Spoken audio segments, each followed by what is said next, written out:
tension you notice, you just relax it, you give it away. Bye-bye. If you can feel it, if you can notice it, it's not you. So relax it, give it away.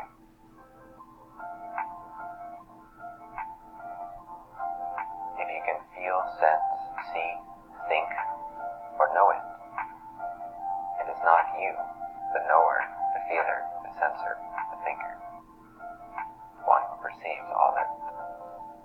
Therefore, relax. Give it away.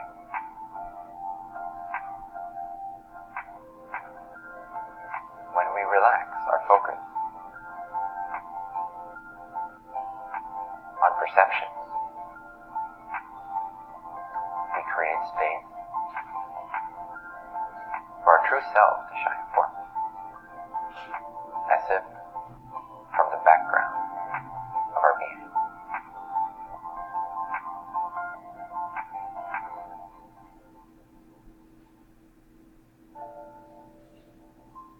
When we are too clingy, too occupied,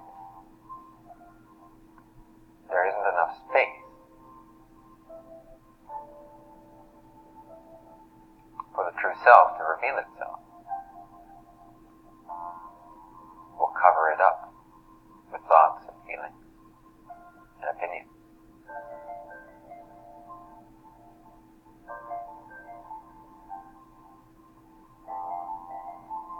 But there is a, so to speak, background of light, background of awareness, enabling your perception of anything to begin with.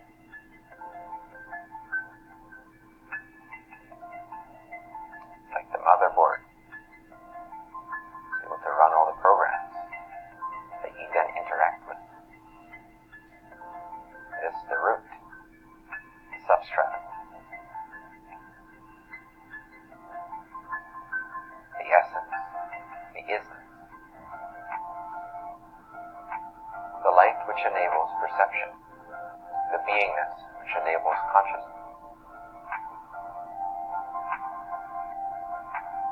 All of your perceptions and experiences can be traced back, can be led back to this background of you, that which you are all the time, usually without noticing it. But take an experience, for example, where you are completely inundated with perceptions. You're hectic, you're anxious, you're busy, maybe there's a deadline you need to make. You're going on all cylinders. There's no awareness of this background of I am. Memorize an experience such as this, and maybe it was just before you entered this room. For most people, it's all the time. Pretty much, unless you're in deep sleep. So take this hectic experience where there is no awareness of awareness, where there is no recognition of your existence itself. There's only absorption in sense perceptions and in thought forms, at the total eclipse or expense of awareness, beingness, bliss, isness, I am. Picture such a moment of total doubt, confusion, ignorance, delusion, projection, imagination, mind. Remember it, imagine it, as if you're watching a movie of yourself, your past self, in front of your own eyes. See the hecticness. See the anxiety. See the lack beliefs that drive the engine behind this anxiety, this delusion, this forgetfulness.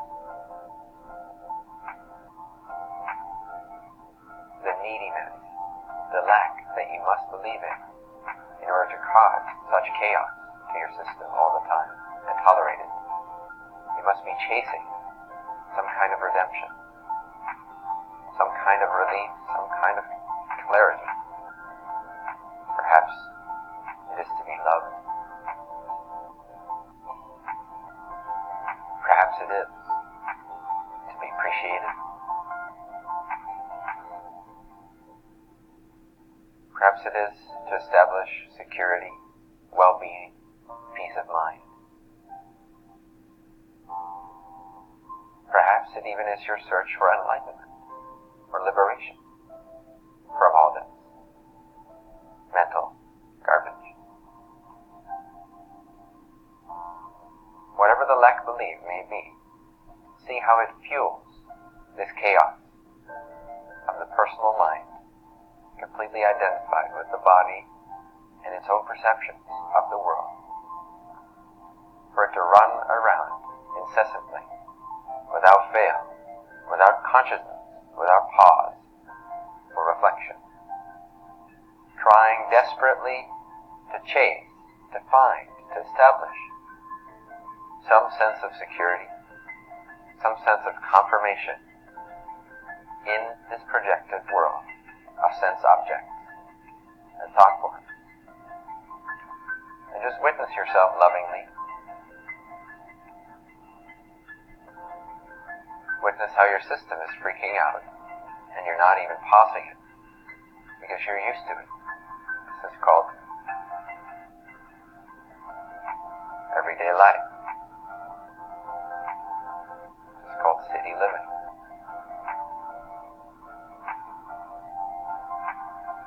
Because everyone else does it, there's no contrast. You think you're normal. Most people are only one step away from having a fuse burned out in their brain.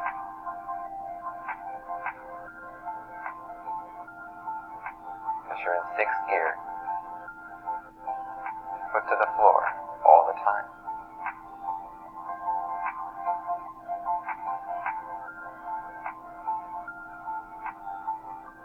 You don't even know why.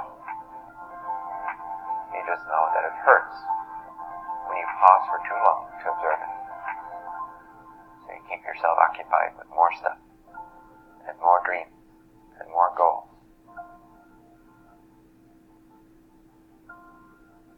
More lack beliefs needing to be fulfilled by accumulating more projections of sense objects and thought forms. And again, just lovingly, patiently witness your mind rule your body, your world, your relationships. And now notice the one who is watching is actually peaceful.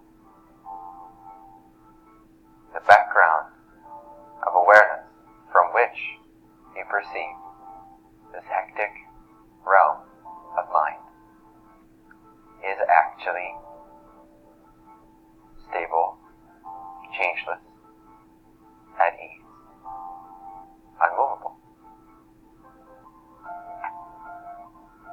This is your ground of I am. This is the ground of being. This is the one to whom I speak.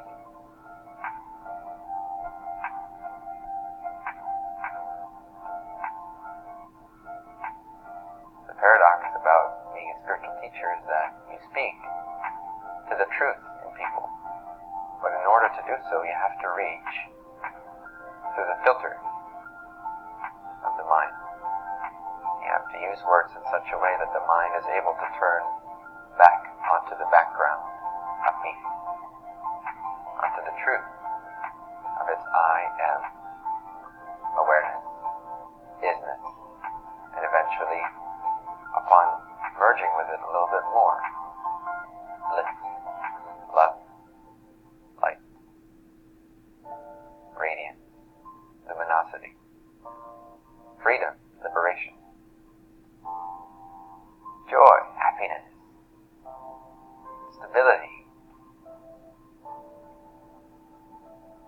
The master in you, the guru in you, is unflinching, unwavering, unwavering, doesn't budge, doesn't ever take anything to be itself that it is not. It is always in a state of loving discernment. It naturally knows and sees that the appearances projected onto the screen of consciousness have literally zero to do with who it is, what it is. Nothing that moves, nothing that changes, nothing that has form, nothing that can be detected by any ordinary means can ever be the master in you, can never be the truth of what you are. The truth knows it. Your mind does not. This journey is from mind to master.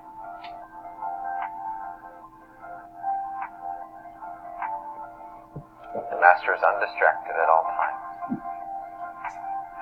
It knows itself with a brightness, with a fire, with a vividness at all times. This master is in you now. It already knows itself all the time.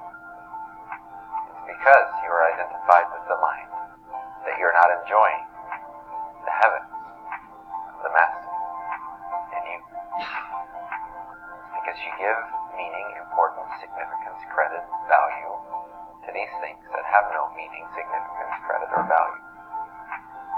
Your entire life and all the confusion and anxiety that comes along with what you call your life, which you would like to protect in most cases. Not everyone desires complete absorption. Not everyone desires to be the master. Many people desire to tweak their anxiety to make it a little less anxious and a little more joyful. Every day a little bit more. And there's nothing wrong with that. It's a perfectly fine path to take. So whatever is relevant, whatever feels most exciting, has some value to you if you ascribe value to it. And so I'm not here to question that. But even if you are ascribing value and meaning to a inherently meaningless and doomed life, and you really want to hold on to it and make something out of it, make it work, make it last a little longer, make sure you eat healthy, get those additional 2 years in, 2 years of anxiety gained. Yes!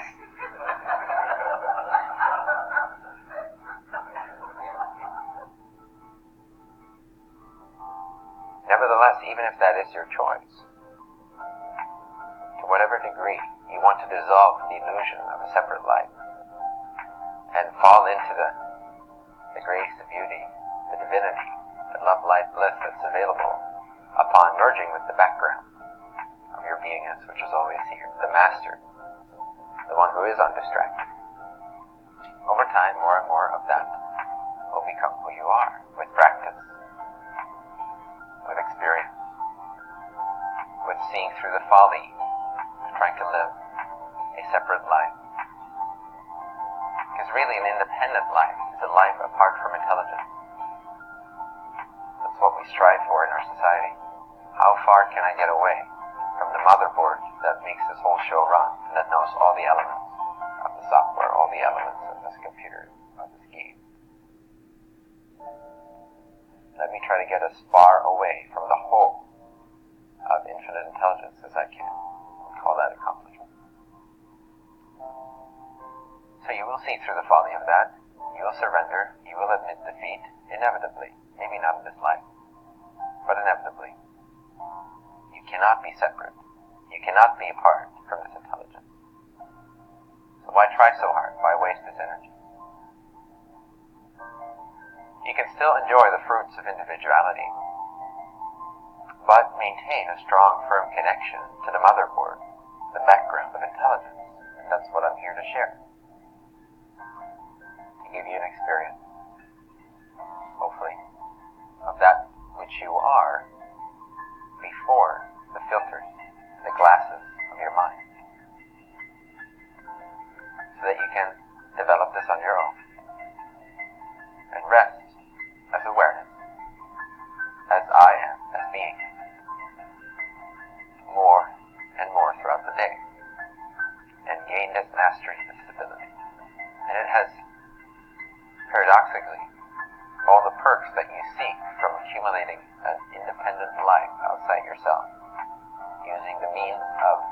sense objects, and thought forms.